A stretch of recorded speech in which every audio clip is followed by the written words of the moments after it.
अस्सलाम वालेकुम। पाकिस्तान तहरीक इंसाफ का धरना मुकम्मल तौर पर ख़त्म हो चुका है और उसे नाकामी का मुंह देखना पड़ा।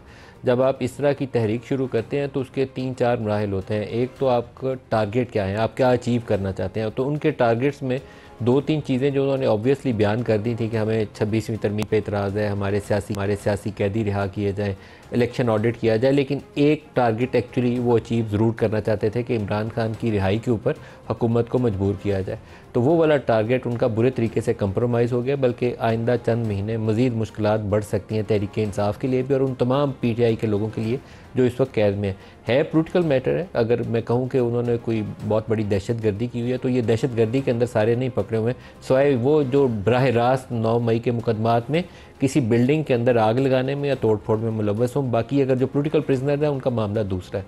लेकिन पाकिस्तान तहरीक इंसाफ एक हवा के ज़ोर के ऊपर आई थी और भरपूर जोशीले नौजवान उनके साथ थे जिनमें जज्बा भी था और वो अपनी क़यादत उनकी पीछे होती है, वो आगे होते हैं, क़यादत को फोर्स कर रहे होते हैं कि वो उनके साथ खड़ी रहे, भाग ना जाए। और अली अमीन को आपने मुख्तलिफ मौक़े के ऊपर इस मुश्किल से दुचार देखा भी कि वो आगे पीछे होने की कोशिश भी करते थे तो वर्कर उनको अलाउ नहीं थे करते और ये मुश्किल जो थी उनको यहाँ डी चौक तक खींच लाई। लेकिन डी चौक में आना क्या एक सेंसिबल डिसीजन था? मेरे ख्याल में एज ए पोलिटिकल स्ट्रेटजी इनको कहीं पे भी रुक जाना चाहिए था। सेंटोरस के करीब रुक जाते, ब्लू एरिया के शुरू में रुक जाते, क्योंकि वो इलाका जो पार्लिमान, सुप्रीम कोर्ट या एम्बेसीज़ के करीब है, वहाँ जाकर जब तक आपके पास इतनी बड़ी सस्टेनेबल पोजीशन ना हो कि आपके पास 30-40 हज़ार बंदा 24 घंटे वहाँ मौजूद ना हो, अगर आप थोड़े भी तादाद में कम होंगे तो आपको वो आसानी से इंतज़ामिया फोर्स आउट कर देगी। अगर वहाँ यूज़ ऑफ फोर्स हुआ है और वो एक्सेसिवली टीयर गैस हो रही थी, मैं कल यहाँ लाइव प्रोग्राम कर रहा था, ये मैं उसी इलाके में बैठा हुआ हूँ जहाँ पर ये सारा ऑपरेशन चल रहा था। हम लोग बाहर यहाँ सांस नहीं ले सकते, इम्पॉसिबल था ये एयर कंडीशनिंग और इसके नतीजे में। और मैंने दवाई खाने के बाद प्रोग्राम शुरू किया था, अदरवाइज़ मैं बोल ना सकता, इतनी ज़्यादा टीयर गैस थी और ये सारे लोग बाहर थे और ये मुमकिन नहीं था कि ये यहाँ बैठते। जब हम प्रोग्राम के बाद जाना शुरू हुए तो बड़ी तादाद में ये लोग, hundreds of them, thousands of them, पैदल यहाँ से ब्लू एरिया से वापस, इन्होंने शुरू में अपनी गाड़ियाँ खड़ी की हुई थी, वापस उस तरफ जा रहे थे। और जब ये तादाद में कम हुए, कमज़ोर पड़े हैं, तो उस वक्त इंतज़ामिया ने ज़ोरदार तरीके से ऑपरेशन शुरू किया। उस वक्त आवाज़ें बहुत थी, उसमें मैं ये नहीं कह सकता कि किसने क्या चलाया और क्या नहीं चलाया, मैं इतनी पहचान नहीं रखता असले के हवाले से। लेकिन उस वक्त इनकी तादाद इतनी ज़्यादा नहीं थी कि इनको रजिस्ट कर सकते इंतज़ामिया को। वो ऑर्गेनाइज फोर्स है, उन्होंने फोर्स किया और ये भागने पर मजबूर हो गए। बुशरा बीबी और अली अमीन गंडापुर, इनके अलावा उनकी या उमर अयूब कह लीजिए, बाकी मेन लीडरशिप थी नहीं, पंजाब वाली साइड से मोबिलाइजेशन थी नहीं, सारा KP वाला क्राउड था और बहुत मोटिवेटेड था। ये कहूँ कि उनके अंदर कोई कंप्रोमाइज़ लोग थे, ये भी कहना इंतज़ामिया का इल्ज़ाम है, मेरे लिए मुश्किल है। काफ़ी डाई हार्ड सपोर्टर थे वो इमरान खान के और उसी के लिए वो यहाँ आए हुए थे। अब इनकी नेक्स्ट स्ट्रेटजी क्या होगी, ये एक PTI को इसके ऊपर हिकमत अमली वज़ा करनी पड़ेगी। इमरान खान उनके रूह रवां है उनकी पॉलिसी साजिश में, उनके फ़ैसले के हवाले से। जो क़यादत उनकी बाहर है, चेयरमैन बैरिस्टर गौहर हों या अली अमीन गंडापुर चीफ मिनिस्टर हों, वो फ़ैसला साजी की अहलियत नहीं रखते। फ़ैसले के लिए उन्हें इमरान खान की तरफ देखना पड़ता है। लेकिन डी चौक में आने का फ़ैसला ये इमरान खान का भी नहीं था, ये PTI की लीडरशिप का भी नहीं था, ये बुशरा बीबी का फ़ैसला था और उनके इसरार के ऊपर पार्टी डी चौक में पहुँची थी। तो डी चौक में जब आप पहुँच गए तो फिर आगे क्या, देन व्हाट, आपने वहाँ से लेकर क्या जाना है, उसके पास इनके लिए कोई स्ट्रेटजी नहीं थी, इसीलिए इनको ये मुश्किलात का सामना करना पड़ा। अब एक थोड़ा सा कंट्रोवर्शियल इशू है।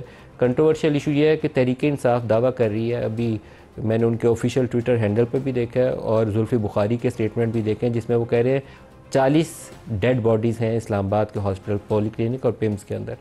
ये मैं तस्दीक नहीं कर पाया अभी तक। मैंने बहुत कोशिश की है अपने रिपोर्टर से कहूँ, लेकिन ऐसा डाटा मुझे दस्तयाब नहीं है।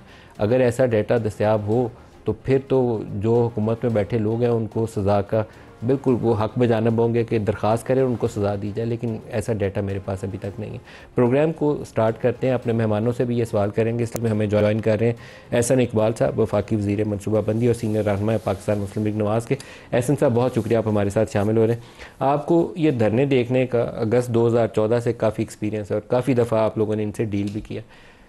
कल डी चौक में उनका परसों पहुंच जाना ये काफ़ी बड़ी अचीवमेंट थी, लेकिन उसके आगे क्या हुआ ये मेरे ख्याल में उनके पास उसका जवाब नहीं था, जहां आपने उनको काबू कर लिया। देखिए, ये जो इनका तमाम प्लान था, मैं ख़ुद एक पॉलिटिकल वर्कर के तौर पे हैरान था कि इसकी मंतक और लॉजिक क्या है। आप कोई एक ऐसा मुतालबा लेकर जाते हैं कि जिसमें चलिए पूरा नहीं, आधा नहीं तो 4 आने भी आप उसमें तवक्को रखें कि शायद कोई गुंजाइश निकले।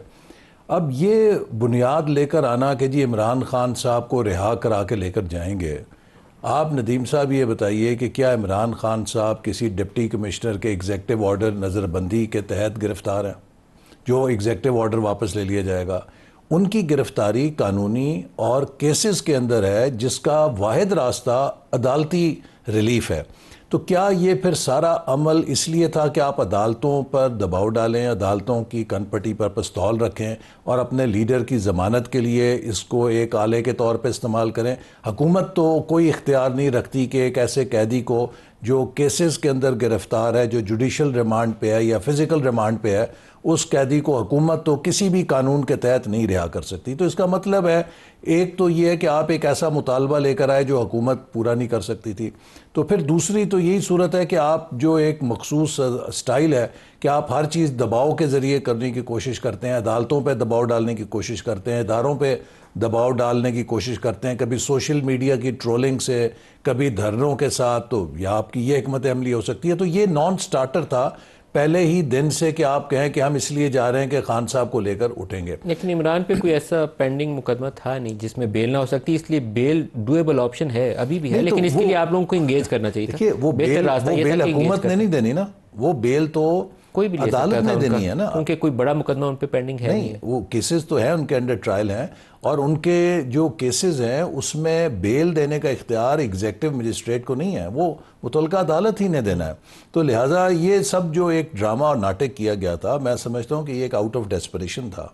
और एक पीटीआई की और इमरान खान साहब की मुझे कोशिश नज़र आती है कि वो किसी किस्म का एनआरओसी कर रहे हैं, क्योंकि उन्हें पता है, देखिए जो केसेस हैं, किसी एक केस में वो ट्रायल को कोऑपरेट नहीं कर रहे। मेरे खिलाफ भी झूठा मुकदमा था, पीटीआई ने बनाया था, इमरान खान ने बनाया था।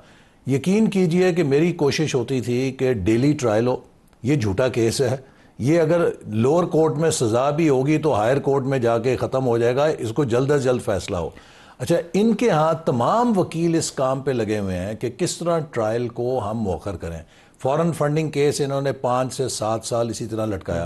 लेकिन एहसन साहब, आपको ये जो इनका प्रोटेस्ट मार्च था, इसमें एक चीज़ नजर आई है कि केपी से बहुत ज़्यादा सपोर्ट इमरान की मौजूद है, बड़ी तादाद में लोग हैं, लेकिन बाकी सूबों से नहीं है। अब आप लोगों को इसके पोर्टल में थोड़ा सा एहतियात करनी पड़ेगी। मैं आज प्रेस कॉन्फ्रेंस आप लोगों की सुन रहा था, उसके अंदर आप एक तो उनको सारों को फसादी या इस तरह के अल्फाज या इंतशार पसंद और दहशत गर्दी से ताबीर करते हैं, थोड़ा सा गुरेज करना चाहिए। पॉलिटिकल प्रोटेस्टर्स में और दहशत गर्द में फ़र्क होता है। बलूचिस्तान से लोग आए, नहीं आए, लार्जली केपी का, सिंध से लोग आए, नहीं आए, पंजाब से लोग आए, नहीं आए। अच्छा, अब केपी से क्यों आए? केपी से लोग इसलिए आए कि हुकूमत के तमाम वसाइल झोंक कर आपके टीवी पर खबरें आती रहीं कि MNAs MPs को पैसे बांटे गए कि आप लोगों को लेकर आए।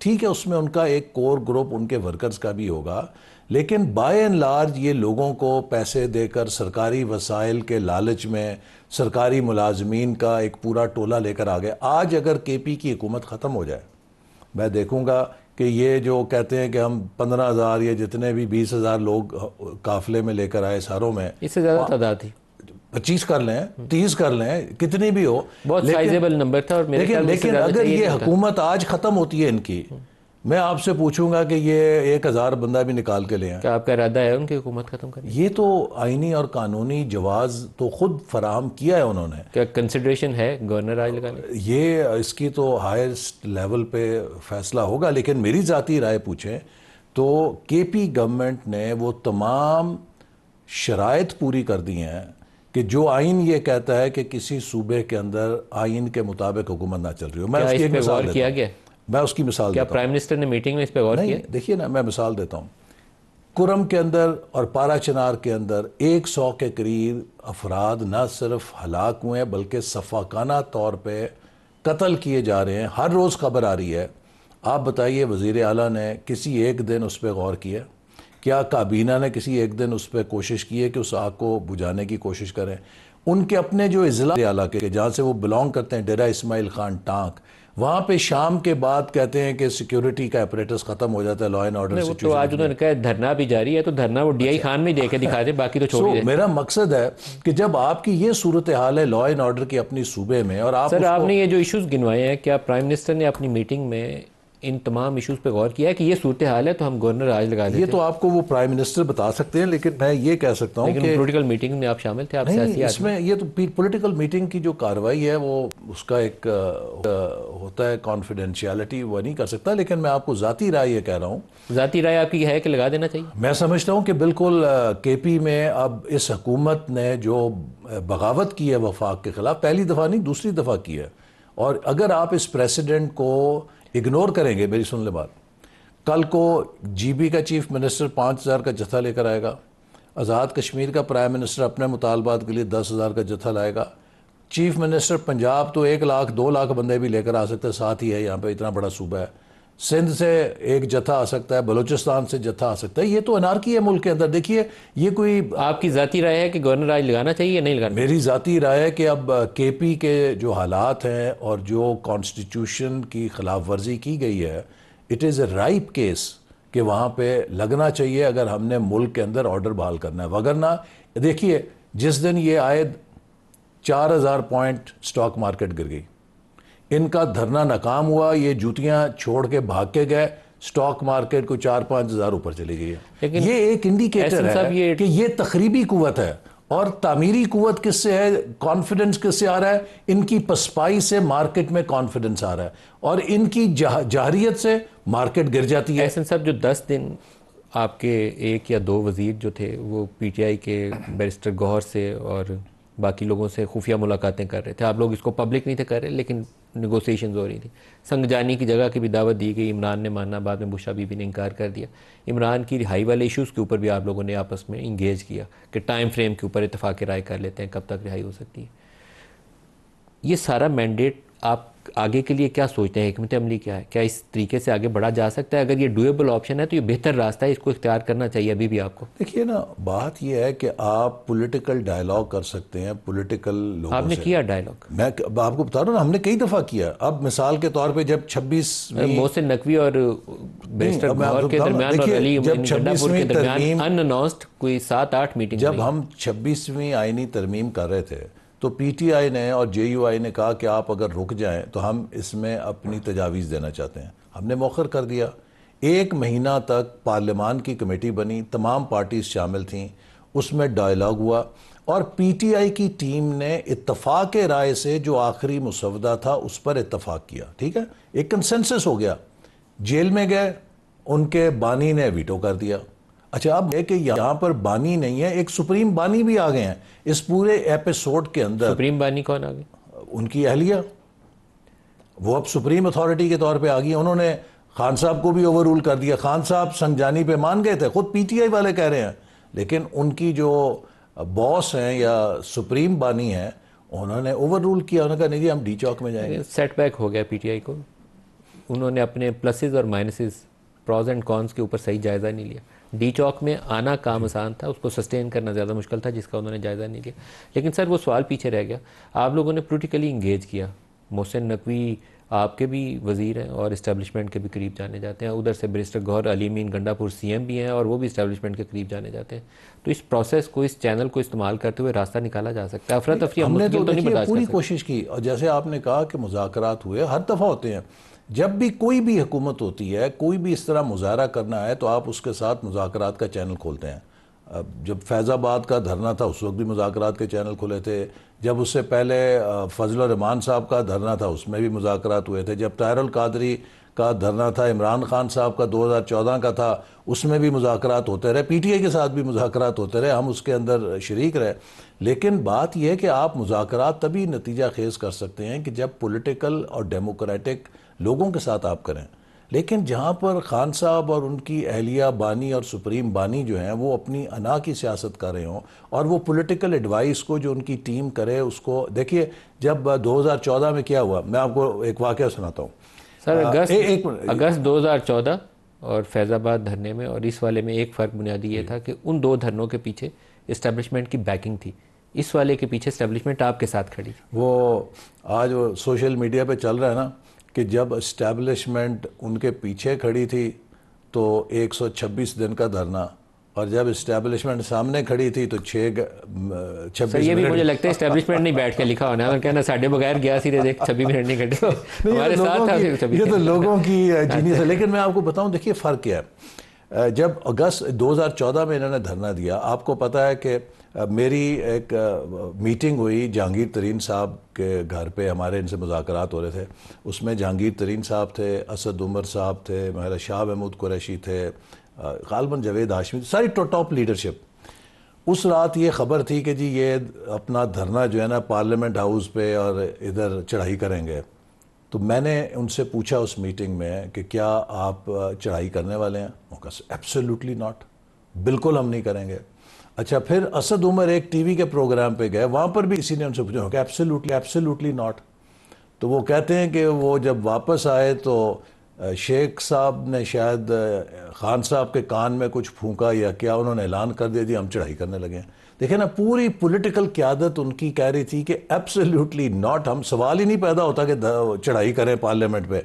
खान साहब के कान में फूंक आई, उन्होंने कहा जी उधर जाना। जिस वक्त ये एक मसला है, वो गेट फांग रहे थे उसके, वो कटर लेकर पार्लियामान की बिल्डिंग का, तो शाह महमूद कुरैशी साहब हमारे प्रोग्राम में समा टीवी के लाइव बैठे हुए थे और वो कह रहे थे कि ये हमारा किबला और काबा है, ये पार्लियामान जो है, हम इसकी बेतुकीरी नहीं करेंगे। यहाँ लाइव कह रहे थे, तो हमने जैसे ही प्रोग्राम एंड कर रहे थे तो खबर आनी शुरू हो गई। तो लेकिन उसको उनके क्रेडिट में मैं एक चीज़ कहूँगा कि वो भागे वहाँ से, कहते थे कि नहीं मैं जा रहा हूँ, हमारी बात तय हुई थी कि हमने पार्लियामान पे नहीं चढ़ दौड़ना, तो वो भाग्य वहाँ से कि मैं जाके इमरान से बात कर। मैं आपको बता रहा हूँ ना कि ये की जो पॉलिटिकल लीडरशिप थी उसमें जहांगीर तरीन साहब थे, असद उमर साहब थे, ये शाह महमूद कुरैशी साहब थे और बाकी सारे थे, सब ने बाजमात कहा जी अब सवाल ही नहीं पैदा होता कि हम हमला करेंगे। उसी रात खान साहब ने कहा जी हम हमला करना, हमला कर दिया। सो ये प्रॉब्लम ये है ना कि वहाँ पे जो पॉलिटिकल डायलॉग है आप किससे करें। लेकिन आप आगे क्या देखते हैं, आपको इंगेज तो सियासी तौर पे करके रास्ता निकालना पड़ेगा ना। जो ये हम सड़कों के ऊपर धींगा मुश्ती है ना, ये पाकिस्तान के लिए नुकसान। मेरा ख्याल है कि अब ये बड़ी एक हद होती है ना हर चीज़, वो होता है एक law of diminishing returns, economics में कहते हैं कि जब आप एक चीज़ को तवातर के साथ ओवरडू करते हैं तो फिर उसके आपको डिविडेंड नहीं मिलता बल्कि डिमिनिशिंग रिटर्न होने शुरू होते हैं। मेरा ख्याल है कि अब जो धरने की सियासत है ये भी लॉ ऑफ डिमिनिशिंग रिटर्न्स की ज़ुमरे में आ गई है। देखिए लोगों ने पंजाब में, ठीक है हुकूमत थी, हुकूमत ने रोका होगा लोगों को, लेकिन फिर भी जितना पीटीआई दावा करती है तो कुछ तो कोई कंसिडरेबल वहाँ पर रिएक्शन ही होना चाहिए था, कुछ नहीं है। क्यों? लोगों ने कहा है कि भाई ये मनफी सियासत बंद करो, मुल्क को चलने दो। देखिए लोगों को नहीं नज़र आ रहा कि पाकिस्तान की इकॉनमी टर्न ले रही है, पाकिस्तान में एक उम्मीद दोबारा पैदा हो रही है, तो लोग ये कहते हैं कि भाई मुल्क को चलने दो। एहसन साहब, लेकिन पॉपुलर सपोर्ट उसके साथ है, अगर ये कहें कि उसके साथ पॉपुलर सपोर्ट नहीं है तो ये बहुत बड़ा। देखिए अगर popular the only issue is जिसमें आप लोगों को लीड रहनी चाहिए, आप हुकूमत में है, हुकूमत उसके साथ एक ऐसा तस्फिया वाला रास्ता निकाले जिससे हम इस फसाद से निकल जाए। जी बिल्कुल, मेरा ख्याल है कि जेलों के अंदर जितने दहशत गर्द हैं जो दहशत गर्दी कर रहे हैं सबके साथ कोई रास्ता निकालना चाहिए। आप इमरान को और दहशत गर्द को एक जैसा समझते हैं? आप मुझे बताएं कि जो बॉर्डर के ऊपर एक पुलिस की चौकी पर हमला करे उसको तो आप कहते हैं दहशत गर्द, और जो GHQ पे हमला करे, जो कोर कमांडर हाउस को जला के राख कर दे, जो फ़ज़ाइया के छौनियों पे हमला करे, जो शोहदा की यादगारों को मसमार कर दे और एक दिन में कलेक्टिव टारगेटिंग करे, जो सोशल मीडिया के ऊपर आपकी मुसल्लह अफवाज के ख़िलाफ़ वो मुहिम चलाए कि जो पाकिस्तान के बदतरीन दुश्मन भी आज तक नहीं चला सके, तो उन्हें आप क्या कहेंगे? सर सोशल मीडिया जो कैंपेन में जो कुछ लिखा जा रहा है ना, मुझे उसके ऊपर बहुत अफसोस है, क्योंकि हमारा एक साउथ एशिया का कल्चर था जिसमें बड़े और छोटे का लिहाज था, इज्जत थी। फौज के लिए कभी वो लफ्ज़ नहीं थे बोले जाते, जो मर्जी हो, जनरल ज़िया दौर में भी नहीं थे बोले जाते जब लोगों को कोड़े मारे जाते थे। तो लेकिन ये चोर डाकू की गिरदान सिखाने में कुछ लोगों ने रोल अदा किया था, कई मीडिया सेल्स बनाए गए थे इस काम के लिए। हमने बहुत बुरा भला सुना है उस ज़माने में, बाकायदा ट्रेनिंग की गई थी लोगों को कि कैसे अब्यूज़ करना है ताकि यहाँ बैठ के कोई सवाल ना करे, बोले नहीं। तो हमें अपना लॉन्ग टर्म अपना फ्यूचर सोचना चाहिए, अभी भी सोचना चाहिए। अभी भी जो कुछ कर रहे हैं सही नहीं कर रहे, तो हमें अपना 40-50 साल बाद पाकिस्तान को कैसा देखना है उसके ऊपर आज फिक्र करनी। जी सही है आपकी बात ही, लेकिन देखिए ना इसकी जिम्मेदारी किसी एक फरीक पे तो नहीं आती ना कि कलेक्टिव नाकामी थी हमारी, पहले भी थी आज भी है। अगर एक फरीक मुसलसल, देखिए प्रॉब्लम क्या है, मैं तो आपको बताऊं बड़ी पुराना, जहाँ 2010 में एक कॉन्फ्रेंस थी जर्मनी में, मैं और खान साहब इकट्ठे उसमें थे, मैं मुस्लिम लीग नून की नुमाइंदगी कर रहा था और ये PTI की कर रहे थे। हम 3 दिन इकट्ठे, खाना पीना इकट्ठा, कॉन्फ्रेंस इकट्ठी, हर चीज़, मुलाकातें जो सरकारी उधर होती थी वो इकट्ठी।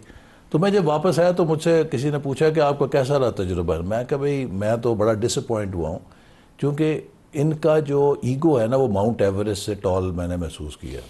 तो जिस शख्स की अना इतनी बड़ी हो तो वो अपनी अना की भींट हर चीज़ को चढ़ा सकता है। अभी आप देखिए ना कि अपनी अना की खातिर अपने मासूम कारकुनों को फिर एक दफ़ा गिरफ़्तार करा दिया, 9 मई को कितनों का करियर तबाह कर दिया, कितनों की तालीमी उनका करियर तबाह करा दिया, उनसे वो कुछ करवाया कि जो आज उसकी सज़ाओं में वो जेलों में पड़े हैं। पॉलिटिकल वर्कर्स के लिए नरमी रखिएगा, ये मेरी भी तो इस्तदा है। मेरा जो मकसद जेन्युइन ये वर्कर है उसके लिए जी, नरमी तो रखिएगा। मेरा मकसद है कि आप अपने पॉलिटिकल वर्कर को फॉर्डर ना बनाएं। हमने इमरान खान साहब का वक्त भुगता है ना। आप मुझे बताइए कि क्या मुस्लिम लीग नून ने अपने पॉलिटिकल वर्कर को फॉर्डर बनाया था या लीडरों ने कुर्बानी दी? नवाज शरीफ से लेकर, शहबाज शरीफ से लेकर, मरियम हमजा, ख्वाजा आसिफ, मैं, Rana Sanaullah, Khawaja Saad Rafique, Shahid Khaqan Abbasi, Hanif Abbasi, name anyone, top tier सारी आपकी जेल हम में सब थी। जेल में गए। हमने कारकुनों को उस हमें ईंधन में नहीं फेंका। इंटरव्यू के लिए आपके लीडर नहीं थे मिलते, तो मैं अपने प्रोड्यूसर से कहता था तेरी डाला में ड्यूटी लगानी है, आइंदा से वहीं से इंटरव्यू तो होंगे। मकसद है कि हमने लीडरशिप ने कुर्बानी दी, हमने कारकुनों को उस आग के अंदर नहीं धकेला। एहसन इकबाल साहब बहुत शुक्रिया, आप हमारे साथ हैं। एक ब्रेक करीब आ गया, ब्रेक ले लें। ब्रेक से वापस आएंगे तो शेर अफजल मरवत साहब दूसरे सेगमेंट में हमारे साथ होंगे। हमारे साथ रहिए।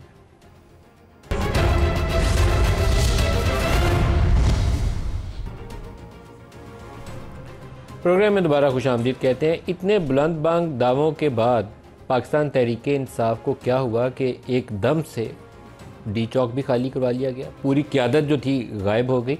क़यादत ज़्यादा थी ही नहीं, 3-4 जो लोग थे वो भी नहीं पता चला कि कहाँ गए, लेकिन दावे कितने बड़े थे सुनिए ज़रा। शेर अफजल मरवत साहब आपको खुशामदीद भी कहता हूँ। सर पर कफन बांध कर निकले हैं और तब तक नहीं जाएंगे जब तक इमरान खान रिहा ना हो जाए। ये अल्लाह को हाजिर नाजिर जान कर वादा किया था आलिमीन गंडापुर ने, और बुशरा बीबी ने भी कहा था कि वो आखिरी खातून होंगी, इमरान खान को लिए बगैर नहीं जाएंगी। क्या हुआ दोनों के वादे का? वादा तो हुकूमत ने पूरा कर दिया। मरवत साहब, ये फैसला डी चौक में पहुंचने का कि डी चौक में जाके बैठना है, ये फैसला किसने किया था? बुशरा बीबी ने, अली मीन गंडापुर ने, या पूरी पार्टी ने? डी चौक का फैसला जो था वो मौके पर उन वर्कर्स का था जिन्होंने ये फैसला किया कि हम पीएसओ पंप यानी जो कलसूम प्लाजे के सामने जगह है वहां पे नहीं बैठते हैं और डी चौक जाते हैं। मुझे उमर अयूब खान, मैं और अली अमीन खान एक गाड़ी में जा रहे थे, तो इन्होंने मुझे कहा कि आप जाएं, फ्रंट पे मोटरसाइकिल पे जाते हो क्योंकि काफिला आगे काफी था, लेकिन आपने निकलना है और उनको रोकना है। मैं गया और मैं यहाँ पे कलसूम प्लाजे के सामने जो है जितने वर्कर्स थे इनको इकट्ठा किया। वहां पे मैंने तकरीर की, उनको बताया कि हमने यहाँ से आगे नहीं जाना है। लेकिन मेरे पहुंचने से कबल ही बहुत सारे वर्कर जो हैं वो डी चौक की तरफ जा चुके थे। क़यादत जो है वो इस पे रजामंद थी कि हमने डी चौक नहीं जाना है, बल्कि जो कलसूम प्लाजा के सामने पेट्रोल पंप हैं इस एरिया से आगे हमने कतई नहीं बढ़ना है। लेकिन वर्कर्स अपने तय चले गए थे और फिर बाद में आपने देखा कि इसकी क्या कीमत चुकानी पड़ी। ये एक सियासी गलती थी आप लोगों की जानिब से डी चौक में जाना। मैं एक आपको शॉर्ट सुनवाता हूँ, कल बैरिस्टर सैफ साहब ने हमें क्या बताया, दिखाइएगा जी। इंतजामिया की तरफ से ये तजवीज़ आई कि आप इस्लामाबाद के सबब्स में जलसा करें, हम आपको इजाज़त देने पे गौर कर सकते हैं। वो फिर खान साहब के पास हम वो तजवीज़ लेके गए और खान साहब के साथ डिस्कशन के बाद उन्होंने आमादगी का इजहार किया कि ठीक है हम वहाँ पे करने के लिए तैयार हैं। बुनियादी तौर पर बुशरा बीबी ने कहा कि वो डी चौक में ही जाएंगी और लोगों को वहाँ पर ही बैठने का उन्होंने कहा। मरवत साहब, आपने क्लियरली सुन लिया कि इमरान खान संगजानी में बैठने के लिए तैयार थे, जलसा करने या धरना देने के लिए, लेकिन बुशरा बीबी ने कहा कि डी चौक जाएंगे, और वो पार्टी के फैसले के ऊपर बुशरा बीबी का फैसला हावी हुआ। मेरा ख्याल है कि खान के संगजानी के हवाले से रजामंदी का इल्म हमें कल तक नहीं था, और बैरिस्टर सैफ साहब ने जो बात की है दुरुस्त कहा होगा। लेकिन अली अमीन खान से मैंने बार बार पूछा कि जो संगजानी की अफर हुई थी उस का क्या जवाब आया खान साहब की तरफ से, तो उन्होंने भी अपनी लाइल्मी का इजहार किया। लेकिन एक बात मैं आपको अर्ज करूं, जो आपने कहा कि एक सियासी गलती थी, डी चौक पे पीटीआई के दौरे हुकूमत में और पीएमएलएन के दौरे हुकूमत में और पीपल पार्टी के दौरे हुकूमत में बेतहाशा धरने हुए, जुल्म हुआ है हमारे साथ। हम तो पाकिस्तानी हैं और सर पाकिस्तान एक का भी हिस्सा समझ रहे पाकिस्तानी को हैं। अगर गोली मारी गई है, आप तो 40 की बात करते हैं, मैं कहता हूँ किसी एक को भी अगर गोली इस तरीके से मारी की है तो उसका भी हिसाब होना चाहिए, उसको कुटहरे में लाना चाहिए कि किसने ऑर्डर किया था उसको गोली मारने का। मैं अभी इस मामले पे बहस इसलिए नहीं कर रहा कि मेरे पास इंडिपेंडेंटली कोई वेरीफाइड रिपोर्ट नहीं है, जिसको आप लोगों ने सोशल मीडिया पे एक वीडियो देखी है जिसमें कहा जा रहा है ये स्नाइपर ऊपर चढ़ा हुआ है। वो स्नाइपर इस्टेब्लिश नहीं होता, उसके हाथ में मैंने स्नाइपर गन वगैरह नहीं देखी, उसको जूम करके भी ये देखता क्यों हूँ तो बंद नहीं की इस्टेब्लिश गई? होता। रात के इसलिए मैं इस अंधेरे का टॉपिक क्यों को अभी ज़्यादा इंतजार किया डिस्कस नहीं गया? कर रहा, अवॉइड कर रहा हूँ इसे। और दूसरी बात, जो जल्दी पे तेल डालने का काम ये कर रहे हैं, ऊपर से ये कह रहे हैं फसादी और इंतशारी। क्या मुल्क बना दिया है, हाँ क्या मुल्क बना दिया है। और आपने कहा ना कि क़यादत गायब हो गई। हम तो सियासी वर्कर हैं, हम खुद मौजूद थे वहां पे। मैं 4 साढ़े 4 बजे वहां से आया हूं सोने के लिए, क्योंकि लेकिन हम मुसल्ला तो नहीं गए थे। हमारी तरबियत जो है वो गोलियों से बचने की तो नहीं हुई है कि हमें संग ही आठ आता हो या फिर हमारे पास सलेमानी टोपी हो कि हम गायब हो जाते, या हम कोई कमांडोज होते, जंगजू होते या तालिबान होते। हम तो सियासी वर्कर हैं, अपना एक पॉलिटिकल कॉन्स्टिट्यूशनल राइट एक्सरसाइज करने गए थे। ये हमारा मुकद्दर तो नहीं बनता था। याद रखें ये सानिया डी चौक जो है, ये सानिया लाल मस्जिद से भी ज्यादा मोहलिक साबित होगा पाकिस्तान की सियासत के लिए भी और पाकिस्तान की रियासत के लिए। मरवत साहब, अगर आपको पार्टी के अंदर बैठ के ये तयन करना हो कि डी चौक वाली चीज़ में नाकामी हुई है आप लोगों की, जैसे भी हुई है, मैं अभी उसकी तफसील को आइंदा चंद दिनों में खुल के सामने आ जाएगी, पता चल जाएगा, क्योंकि हर एक शख्स के हाथ में वीडियो कैमरा होता है, वो बॉडीज़ की भी तस्वीरें आ जाएंगी और फायर करने वालों की भी आ जाएंगी। लेकिन ये तयन करना हो कि किसकी वजह से ये गलत फैसला हुआ, बुशरा बीबी, अली मीन गंडापुर और एनिमल नेल्स, तो आप किसको मुर्दे इल्ज़ाम ठहराएंगे? फैसला कोई गलत नहीं था। फैसला डी चौक हम पहुंच गए थे। अब हमें उठाने के लिए, मुंतशिर करने के लिए जरूरी था आंसू गैस, तो इन्होंने सारे रास्ते हमारे काफिले पे चलाए।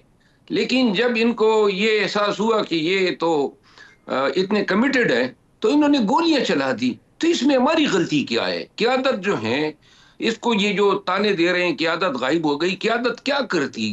क्या क़यादत की ट्रेनिंग हुई थी कि आके आए जी सीने पे गोलियां खाएं? और हमारी तो शरीयत भी कहती है कि जब इस तरह यलगार हो तो अपनी जान बचाएं। तो लिहाजा डी चौक पे हमारा जाना हमारी गलती नहीं थी, हम पे गोलियां चलाना इनकी गलती है। और ये इसकी कीमत जो है हुकूमत को और इन तमाम जिम्मेदारान को अदा करनी पड़ेगी। ये कोई मामूली वाकया नहीं है। हमें इंतशारी बोल देने से ये रिवर्बरेट करेगा। पूरी दुनिया जो है, ये नाकामी गवर्नमेंट की है हमारी है कि पूरी दुनिया आज सानिया डी चौक पे बात कर रही है, और तमाम आलमी इंसानी हकूक के इदारे जो हैं इस पे तासुफ का इजहार कर रहे हैं। आप खुद अपने जमीर से पूछे कि आप परेशान नहीं है इस पे? और कितने पाकिस्तानी मैं माए, तो कह रहा हूँ कि बच्चे, एक शख्स खानदान को जो भी, हैं इस पे एक परेशान पाकिस्तानी हैं। को भी कुछ कौन हो अपने तो मुझे मुल्क उसकी में भी इस तकलीफ होती है। तो यहाँ तो बहुत सारे पाकिस्तानियों की जानें चली गई हैं, ये कैसे हो सकता है कि इस पर तकलीफ ना हो? पुलिस वाला जाए तो वो भी हमारा है, पीटीआई का वर्कर हो तो वो भी हमारा है, ये तो हो ही नहीं ना सकता। कोई भी जाएगा पाकिस्तानी, उसकी देखिए तकलीफ तो क्यों होगी। चली गई, लेकिन ये सेटबैक नहीं है देखिए मरवत क्यों साहब, एक बड़ी पोलिटिकल मलक मूव साहब जो थी क्यों आपकी, चली उसके गई? लिए बड़ा सेटबैक नहीं है। कॉज आपकी ये थी कि इमरान खान की रिहाई दिलवानी है, तो आपको जितना बड़ा इस वक्त सेटबैक हुआ है ये कल वाले वाक़े के बाद, कई महीने तो आप लोग पीछे चले गए। वो भी इन्होंने पूरी कर दी है, नंबर 1। नंबर 2 बात ये है कि इतने हमारे वर्कर शहीद हुए, गाड़ियों की तोड़फोड़ आपने देखी, हत्ता कि आपने वो भी देखा कि रेंजर एक नमाजी को जो है कंटेनर से जो है नीचे उन्होंने फेंका। ये सलम और ये जिद्दियत थी, और इसमें हमारा कसूर क्या है? हम वो तो गए ज्यादा से ज्यादा हम पे जो है जिसने कंटेनर से उस शख्स को नीचे धकेला है वो आइडेंटिफाई किया जा सकता है वीडियोस के साथ। उस शख्स के खिलाफ कार्रवाई यकीनन होनी चाहिए, क्योंकि वो 3-4 लोग ऊपर चढ़े हैं और उसे एक को धक्का मारा है। मेरी अकल से बाला है कि ये कैसे कोई शख्स कर सकता है। 3 कंटेनर्स पड़े हुए हैं, नीचे गिर के वो मरेगा, बच नहीं सकता, उसको कैसे कोई धकेल सकता है? लेकिन सर, पॉलिटिकल मूव के हवाले से दोबारा आ जाए, आपकी पंजाब की पूरी लीडरशिप नहीं थी, पूरे पंजाब से ना नुमाइंदगी थी ना ये भी लीडरशिप आपकी की, अकल से पाला वर्कर्स की होना भी और लीडरशिप की भी, दोनों चाहिए कि गायब। निहत्थे पाकिस्तानियों पे क्यों कर रात के अंधेरे में निशाना ताक की गोली कोई चला सकता है? किस तरह चला सकते हैं? हम कोई लड़ने के लिए गए थे और हमारी इतनी लाशें हम, और फिर आपने देखा किस तरह गाड़ियां तोड़ी हैं इन्होंने। यानी जो जिन लोगों ने हमारी माल और जान की हिफाजत करनी है, उन्होंने पाकिस्तानियों का क्या सर हशर किया। पंजाब से ऊपर से वर्कर आपने और लीडर्स ये किधर शबाज थे शरीफ मरवत साहब? ये दावा है, अभी मेरे पास भी तस्दीक मौजूद होगी थे। तो मैं आपको बहुत श्योर कर रहा हूँ कि यही बैठ के आपसे डिस्कस कर रहा हूँ। मुझे ये बता दें, पंजाब से लीडरशिप कहाँ थी पीटीआई की, और पंजाब से वर्कर्स की भी नुमाइंदगी नहीं थी?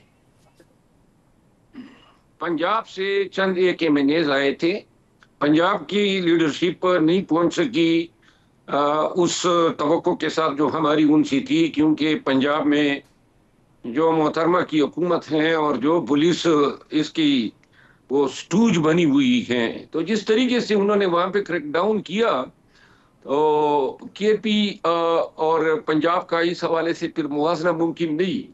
लेकिन जितने वर्कर आ सकते थे, मैनेज आ सकते थे, वो आए। मेरी बहुत सारों से मुलाकात हुई इस्लामाबाद के अंदर, जब कल हम आ रहे थे ये कलसुम अस्पताल की तरफ। तो लिहाजा ये आप देख रहे हैं जो जुल्म और जबर पंजाब में रवा है, एक वक्त आएगा। एक आपको कि शौकत यूसुफजई ये साहब जो का भी स्टेटमेंट सुनाता हूँ, क्योंकि आप कुछ इश्यूज हैं जिसके ऊपर पार्टी के अंदर कुछ कोताहियां हैं, खामियां हैं, वो आप करने से गुरेज कर रहे हैं, लेकिन शौकत यूसुफजई ने क्या कहा सुनिए जरा।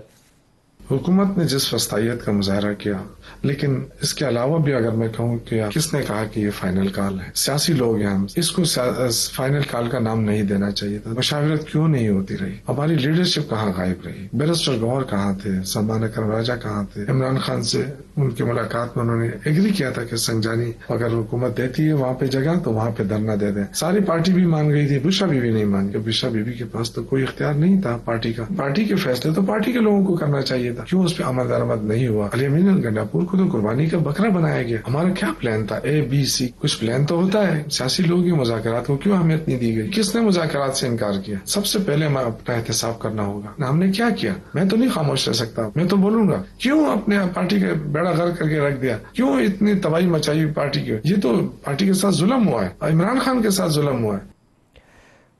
मरवत साहब, शौकत यूसुफजई का सीधा सवाल है कि बुशरा बीबी के पास पार्टी का ओहदा नहीं है, उनका फैसला पार्टी के फैसले के ऊपर हावी कैसे हुआ? आपका क्या जवाब है? मेरा ख्याल है कि एक जो शौकत यूसुफजई साहब ने बात की है कि बीबी साहिबा जो हैं वो सियासी इस कैंपेन में जो है शरीक हो, क्योंकि ये खान ने पार्टी में मोरूसियत की, हमेशा जो है किसी भी सियासी पार्टी में मोरूसियत की इन्होंने मजम्मत की है। और बीबी साहिबा जो हैं वो, उनको मेरा ख्याल है कि इस एजिटेशन या मार्च में नहीं आना चाहिए था। लेकिन बहरहाल मुझे इसका कोई आप महसूस मतलब करते हैं उनको नहीं आना चाहिए था, लेकिन ये बताएं कि डी चौक का फैसला उनका कैसे माना गया? ने बात को जो है टालते हुए ये जिद की कि लाजिमन डी चौक में होना चाहिए और बाकी सारी पार्टी दूसरी तरफ थी। ये मेरा ख्याल है कि जरा थोड़ी सी मुबालगा आराई होगी। शेर अफजल मरवत साहब हमारे साथ थे जी, बहुत शुक्रिया उनका। आज के प्रोग्राम से इतना ही, इजाज़त दीजिए, अल्लाह हाफिज़।